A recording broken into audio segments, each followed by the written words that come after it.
ఆడపిల్లల్ని తాకడాలు ఇవన్నీ ఆ టీచర్లు పాపం గిరిజన అమ్మాయిలనేమో రేపులు చేస్తా ఉన్నారు. ఏంటిదే చచ్చా, ఇంతకంటే దారుణం ఇంకేముంది? అందుకే పవన్ కళ్యాణ్ గారు మీరు నోరిప్పండి. ఓకే, ఈరోజు మీరు అన్నారు మోడీ గారికి నానా మాటలు అంటే పిల్లలు మీకు ఏడుపు వచ్చిందని చెప్పేసి. ఆ డిఎస్సి ఎగ్జామ్ రాకపోవడం వల్ల ఎంతమంది చనిపోయారు. ఈ యొక్క రిలే నిరాదీక్ష పెట్టాం, నీ గది దించుతాం. ఆంధ్రప్రదేశ్లో విద్యాశాఖ మంత్రిగా లోకేష్ వేస్ట్ అని చెప్పేసి సంచలన ఆరోపణలు చేశారు మాజీ ఎమ్మెల్యే వాసుపల్లి గణేష్ కుమార్. దీని వెనకాల ఉద్దేశం ఏంటి, అసలు ఈ రోజు జరుగుతున్న కార్యక్రమంలో ఆయన తీసుకున్న థీమ్ ఏంటి, ఇప్పుడు ఆయన మాటల ద్వారా విందాం. సార్ చెప్పండి, అసలు ఈ వ్యాఖ్యలకి మీరు కారణం ఏంటి? ఈ వ్యాఖ్యలకి లోకేష్ గారు నేను చెప్తాను ఏంటంటే, బాబాసాహెబ్ అంబేద్కర్ యొక్క బుక్ని తిరగాయండి. No system of education can rise higher than teachers. టీచర్స్కి అంత వాల్యూ ఉందన్నమాట.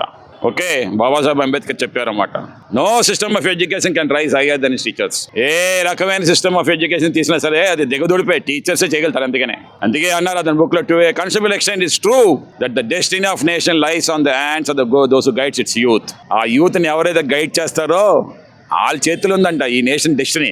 అలాంటి టీచర్ పోస్టుల్ని నువ్వు అమ్ముకుంటే ఆ నా కొడుకు ఇంకేమవుతాడు?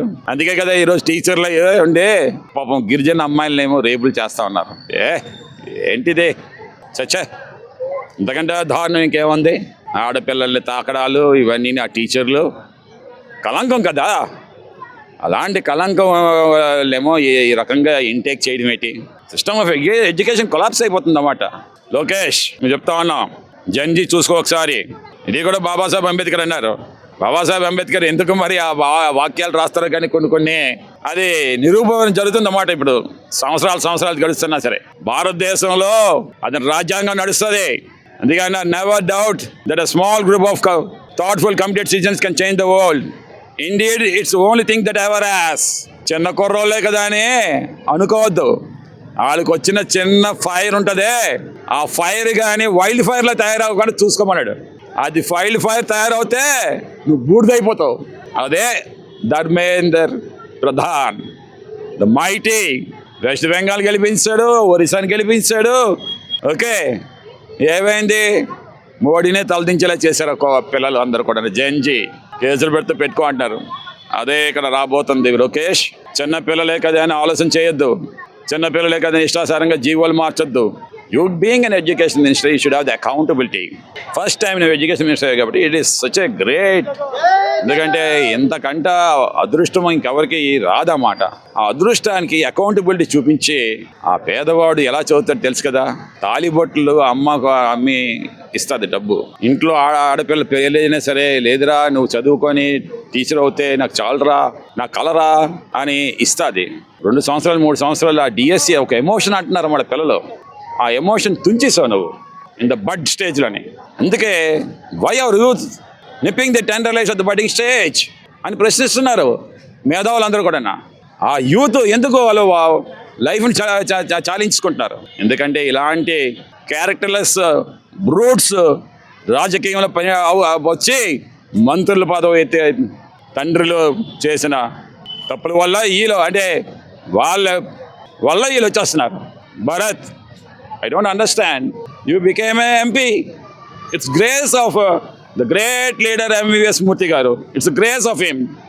It's the grace of NTR garu, senior NTR గారు. కాపాడుకోవాలి కదా.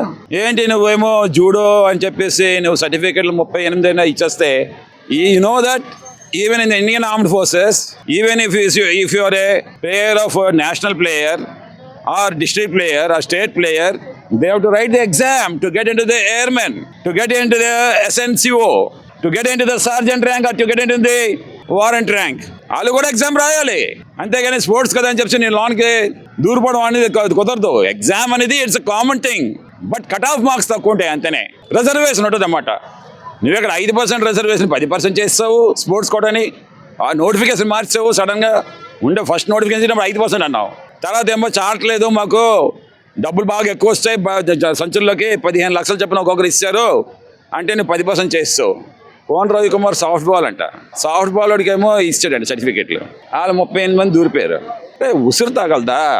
ఈరోజు పిల్లలు మా ఎన్నమ్మ వారు మొక్కుంటారు అన్నమాట.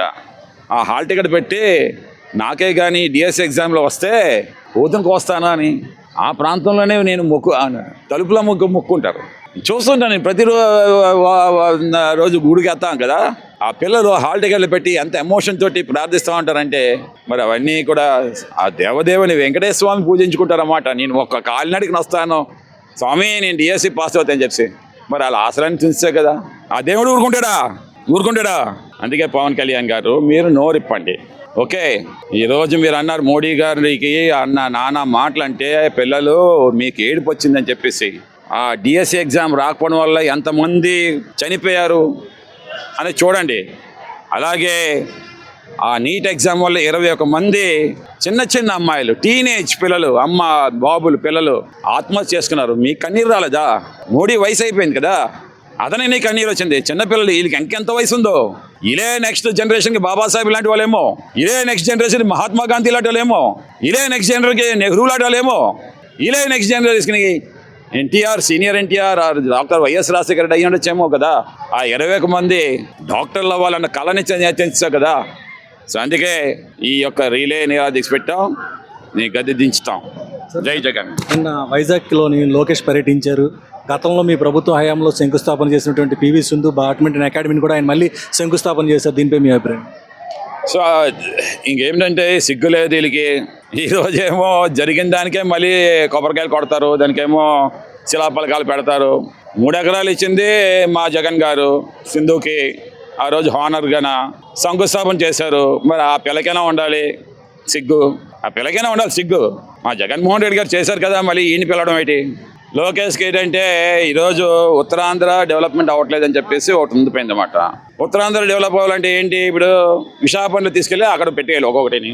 అందుకే ఇప్పుడు ఏంటంటే ఎయిర్పోర్ట్ని తీసుకెళ్ళి అక్కడ పెట్టేసి అక్కడ ఎయిర్పోర్ట్ క్లోజ్ చేస్తున్నారు. అంటే విజయనగరంకి ఎయిర్పోర్ట్ తెస్తానంటున్నాడు అనమాట. దమ్ము నీకు ఉంటే శ్రీకాకుళం విజయనగరం నేను డెవలప్ చెయ్యయ్యా, ఎక్కడ ఎయిర్పోర్ట్ తీసుకెళ్ళి అక్కడ పెట్టడం ఏంటి? పెట్టు అక్కడ, ఇక్కడ ఎయిర్పోర్ట్ ఉంచు. అంటే ఇప్పుడేమో ఆర్టీసీ కాంప్లెక్స్ తీసుకుని వెళ్ళి భోగాపురంలో పెడతారన్నమాట, రైల్వే స్టేషన్ తీసుకుని వెళ్ళి విజయనగరంలో పెడతారన్నమాట, లేదంటే పలాసలో పెడతాడు. రైల్వే స్టేషన్ తీసుకెళ్ళి కాశీబుగ్గ పలాసలని. ఓకే, విశాఖపట్నంలో ఒకటి తీసుకుని వెళ్ళిపో పెట్టండి రా, మీరు పెట్టండి. ఇక్కడేమో మత్స్య దీనిది ఆ రోజు కూడా ఏంటంటే ఇక్కడ రావాల్సిన విశాఖపట్నంలో రావాల్సింది ఇదే చంద్రబాబు నాయుడు తీసుకెళ్ళి హైదరాబాద్లో పెట్టాడు. సముద్రం అంటే తెలియని వాళ్ళ దగ్గరికేమో ఫిషరీస్ డిపార్ట్మెంట్స్ అన్ని అక్కడ తీసుకెళ్ళి పెట్టాడు. ఇప్పుడు అమరావతిలో పెడతాడంట. అంటే వాట్ ఇస్ దిస్? విశాఖపట్నం తీసుకుని వెళ్ళి ఎక్కడెక్కడో పెట్టేసి నువ్వు సంకలు గుద్దుకుంటే నాకు అర్థం కావట్లేదు. సో దిస్ పెద్ద డిబేట్ ఉంది. నువ్వు గూగుల్ అంటున్నావు, చెప్తాం. జై జగన్. సో ఇది ఇప్పుడు ప్రస్తుతం ఇక్కడ జరుగుతున్న కార్యక్రమాలు. ఎందుకంటే ఈ 3 రోజుల్లో నిరసన కార్యక్రమాల్లోనే ప్రజలకు అన్ని వాస్తవాలు తెలియజేసే విధంగా తెలియజేస్తామని చెప్పి నేను చెప్పడం జరుగుతుంది. అదేవిధంగా లోకేష్ వల్ల డిఎస్సిలో జరిగిన అవకతవకల వల్ల చాలా అనేక ఆరోపణలు రావడం జరిగింది. డిఎస్సి అనేది ఒక ఎమోషన్, అలాంటి ఎమోషన్ని లోకేష్ గారు చంపేశారని చెప్పి కూడా ఆయన అంటున్నారు. అదేవిధంగా ఆయన కారణంగా ఈ విద్యాశాఖ మంత్రి పదవికి ఆయన ఒక కలంకం తీసుకొచ్చారు కూడా ఒక సంచలన ఆరోపణ చేశారు. ఇంకా PV Sindhu ball badminton academy కూడా మళ్ళీ శంకుస్థాపన చేయడంపై కూడా ఆయన అనేక ఆరోపణలు చేస్తున్నారు. ఎందుకంటే వైసీపీ హయాంలో దాన్ని ప్రారంభించారు, శంకుస్థాపన చేయడం జరిగింది, దానికి మళ్ళీ ఇంకోసారి శంకుస్థాపన చేయడం ఏంటి? ఇది నిజంగా చాలా తప్పు అని చెప్పి కూడా చెప్పడం జరుగుతుంది. అదేవిధంగా ఇంకా పలువురు నేతలపై కూడా అనేక ఆరోపణలు చేయడం జరుగుతుంది. రాబోయే రోజులు ఇవన్నీ కూడా ప్రజల దృష్టికి తీసుకెళ్తామని కూడా ఆయన మాజీ ఎమ్మెల్యే వాసుపల్లి గణేష్ కుమార్ చెప్పడం జరిగింది.